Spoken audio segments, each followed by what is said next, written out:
Bonjour à tous et bienvenue pour un nouvel épisode de Saviez-vous? J'espère que vous allez bien et que vous êtes prêts pour votre nouvelle dose de savoir inutile. Avant de vous poser la question du jour, une nouvelle fois, n'hésitez pas à vous abonner, à rejoindre le podcast si ce n'est pas encore fait. Question du jour. Pourquoi les Asiatiques ont-ils les yeux bridés? Et oui, une nouvelle fois, comme je vous avais l'habitude, je recherche les questions les plus bêtes pour ne pas dire les plus connes. Et au final, vous allez voir qu'il y a quand même une explication ou plusieurs explications derrière le fait d'avoir des yeux bridés en Asie. Avant de répondre sur le pourquoi du comment, je vais déjà vous expliquer l'anatomie de l'œil bridé. Pourquoi est-ce qu'en fait une personne a les yeux bridés? En fait, les yeux bridés sont dus à un pli qu'on appelle le pli épicantique ou également qu'on appelle épicanthus, qui se caractérise par un pli vertical de la peau qui s'étend de la paupière supérieure jusqu'au bout du nez. Et c'est ce qui donne alors ce regard asiatique, ce regard bridé. On retrouve également ce même pli chez les personnes atteintes de trisomie 21 ou bien encore chez les individus souffrant d'alcoolisation fétale ou du syndrome de Williams. Alors si vous vous demandez ce que c'est que le syndrome de Williams ou bien encore l'alcoolisation fétale, je vous renvoie sur mon article de blog qui est dédié à cet épisode. Je vous ai mis les liens Wikipédia qui vous expliquent le pourquoi du comment. Je pense que ça sera un peu plus clair si je me lance du moins sur des explications scientifiques.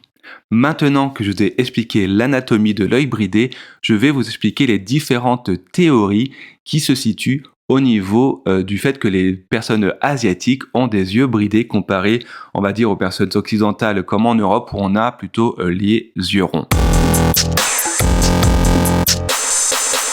Alors la première théorie, et malheureusement elle existe encore chez une partie de la population mondiale, c'est tout simplement la théorie raciale qui voudrait que les personnes asiatiques appartiennent à une autre race que les personnes blanches et que les personnes noires, etc., etc. Et une fois, je vous répète, ça c'est mon point de vue, mais j'espère que vous le partagez, c'est que peu importe votre couleur de peau, peu importe votre physique, au final, on est une et seule espèce, l'espèce humaine, la race humaine. Il n'y a pas de différence et ce, peu importe où vous vous trouvez sur la planète.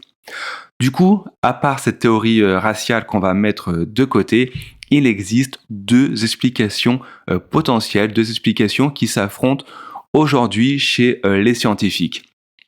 Pour la première, alors c'est selon la plupart des théories génétiques actuelles, la forme du regard asiatique serait liée à une adaptation du corps humain pour faire face au climat qu'on trouve alors dans les steppes. En effet, la présence du pli épicantique chez les ancêtres de la Sibérie orientale leur aurait permis de mieux résister à la réverbération du soleil sur la neige blanche et également de mieux résister aux blizzards présents dans cette région du globe. Et du coup, en fait, les personnes qui avaient ce pli, avaient ce qu'on appelle un avantage génétique par rapport à ceux avec les yeux ronds et du coup auraient permis à ce gène de se répartir dans la population au fur et à mesure des siècles. Et la deuxième explication veut que ce pli soit apparu de manière accidentelle, donc en fait ça apparaît suite à une mutation génétique et qu'en fait ce pli aurait été préféré par les populations locales pour des raisons encore inconnues aujourd'hui. Et ainsi, suite à une sélection forcée qui inclut en fait une reproduction des individus portant cet allèle, donc cette mutation génétique, aurait conduit au fil du temps à n'avoir que des habitants ayant cette spécificité physique, n'ayant que des yeux bridés.